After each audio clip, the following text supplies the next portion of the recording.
Realme GT Neo 3 এই ফোনটা চায়নার বাজারে লঞ্চ হয়ে গিয়েছে অ্যান্ড লিকস বলছে যে বাংলাদেশ এবং ইন্ডিয়ার বাজারে ফোনটা নেক্সট মান্থে লঞ্চ হতে পারে। সো এই ফোনটা কি আমাদের অফার করছে অ্যান্ড এই প্রাইস পয়েন্টে এই ফোনটা কি বেস্ট কিনা, সো সেই সব কিছু নিয়ে আজকের ভিডিওতে কথা বলবো। অ্যান্ড আরেকটি বিষয়, এই ফোনের সব লিক্স আমাদের সামনে প্রায় ক্লিয়ার, সো আজকে সেগুলো নিয়েই বলবো। সো ফুল ভিডিওটি শেষ পর্যন্ত দেখুন। পুরো ভিডিও জুড়ে মাইন্ড থাকছে আপনাদের সাথে। আপনারা দেখছেন টিকটক উইথ মাইন্ড।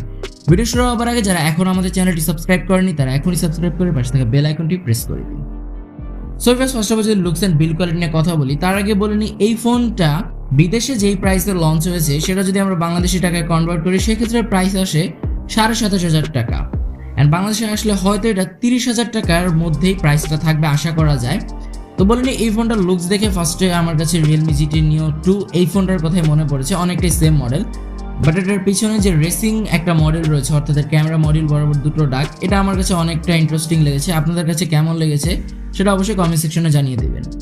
ফোনটা ফুল প্লাস্টিক বডির একটি ফোন, অবশ্যই আমি এখানে গ্লাস আশা করেছিলাম, গ্লাস হলে অবশ্যই বেটার হতো। এই ফোনটার থিকনেস করা হয়েছে 8.2 মিলিমিটার, বেশ থিক একটি ফোন অ্যান্ড এর ওয়েট হচ্ছে 188 গ্রাম, বেশ লাইট ওয়েটের একটি ফোন, সো হ্যান্ডি ফোনই বলা যায়। এই ফোনের ডিসপ্লে সেকশনে থাকছে 6.7 ইঞ্চের ফুল এইচডি প্লাস রেজলিউশনের একটি অ্যামোলেড ডিসপ্লে, যেহেতু 1 বিলিয়ন কালার সাপোর্টের থাকছে, 120 হার্জের রিফ্রেশের থাকছে অ্যান্ড HDR10+ এর সাপোর্ট থাকছে অ্যান্ড এটার PPI হচ্ছে 394। এই ফোনের ডিসপ্লে প্রোটেকশন হিসেবে আপনারা পেয়ে যাবেন কর্নিয়া গরিলা গ্লাস 5। সো এক কথায় বলতে গেলে বড়সড় একটা ডিসপ্লের পাশাপাশি এই ফোনটার ডিসপ্লে কোয়ালিটিটাও বেশ ভালো, mainly gaming plus media consumption দুটো কাজই আপনারা বেশ স্মুথলি এবং আরামভাবেই করতে পারবেন। ডিসপ্লে কোয়ালিটি নিয়ে যদি বলতে হয়, কালার অ্যাকুরেন্সি প্রায় সব কিছুই বেশ ভালো ছিল অ্যান্ড আমি যা জানতে পেরেছি যে এই ডিসপ্লেটা অন্যান্য ডিসপ্লে থেকে বেশ ভালো হবে। পারফরমেন্স থেকে কথা বলতে গেলে ফোনে অ্যান্ড্রয়েড 12 দিয়ে রান করা হচ্ছে অ্যান্ড এটাতে থাকছে Realme UI 3.0। চিপসেট হিসেবে থাকছে MediaTek Dimensity 8100, যা একটি 5 nm বেসড অক্টাকোর প্রসেসর এবং এর ক্লক স্পিড হচ্ছে 2.8 GHz অ্যান্ড এর জিপিইউ হিসেবে থাকছে Mali G610 MC6 অ্যান্ড এর পারফরমেন্স সেকশন নিয়ে যদি একটু বিস্তারিত আলোচনা করি, বেশ জোরালো এবং শক্তপোক্ত একটি পারফরমেন্স সেকশন এখানে আপনারা পেয়ে যাবেন। মেইনলি যারা মিডিয়াম টু হাই লেভেলের গেমিং করেন তাদের জন্য বেশ ভালো একটি চিপসেটই বলা যায়, বাট এখনও আমি শিওরলি কিছু বলবো না কারণ এই ফোনটা এখন ইন্ডিয়া এবং বাংলাদেশের বাজারে লঞ্চ হয়নি। সো যখন লঞ্চ হবে দেন আমি আপনাদেরকে এই সম্পর্কে বিস্তারিত আলোচনা করব। এই ফোনে কোনো ডেডিকেটেড এসডি কার্ড স্লট আপনারা পাচ্ছেন না।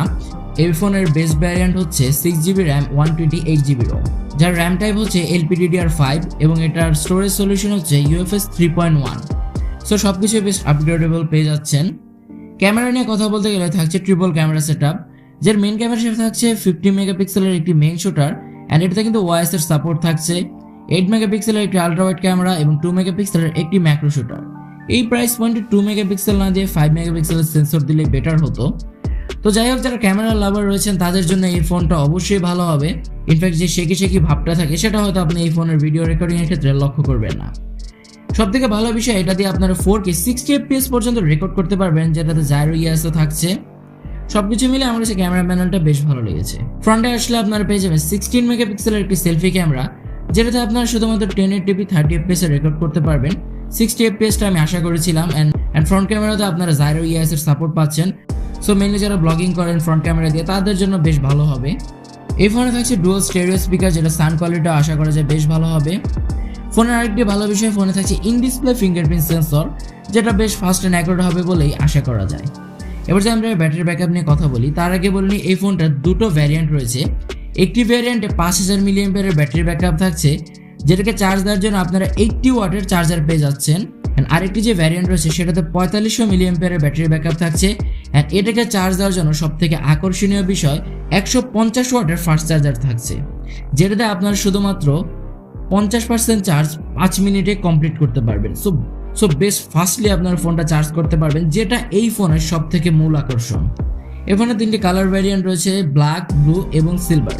তো এই ছিল এর স্পেসিফিকেশনগুলো। এবার যদি লঞ্চিং ডেট এবং প্রাইস নিয়ে কথা বলি, এই ফোনটা এপ্রিল মাসে ইন্ডিয়াতে অফিসিয়ালি লঞ্চ হতে পারে, বাট বাংলাদেশে এই ফোনটা এপ্রিল মাসে আপনারা আনঅফিসিয়ালি পেলেও অফিসিয়ালি মেবি এপ্রিলের শেষের দিকে কিংবা মে মাসের প্রথম দিকে আপনারা পেয়ে যাবেন। সো এই ফোনটার কি প্রাইসের লঞ্চ হবে সেটা হচ্ছে মেন কোয়েশ্চেন। এই ফোনটা বাংলাদেশের বাজারে 30,000 টাকার নিচে লঞ্চ হবে, যেটা আমরা আশা করছি, বাট আপনাদের কাছে এর প্রাইসটা কেমন হলে ভালো হয় সেটা অবশ্যই কমেন্ট সেকশনে জানিয়ে দিবেন।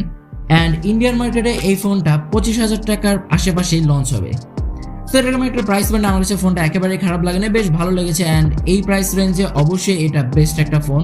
তো দেখা যাক কবে লঞ্চ হয় এবং কি প্রাইসে লঞ্চ হয়। অ্যান্ড আজকের ভিডিওটি ছিল এই পর্যন্তই। ভিডিওটি ভালো লাগলে অবশ্যই ভিডিওতে একটি লাইক করে দিবেন এবং ভিডিও সম্পর্কিত যে কোনো প্রশ্ন কমেন্টে জানাতে ভুলবেন না। দেখা হবে পরবর্তী কোনো ভিডিওতে। সে পর্যন্ত সবাই ভালো থাকবেন, সুস্থ থাকবেন। আল্লাহ হাফেজ।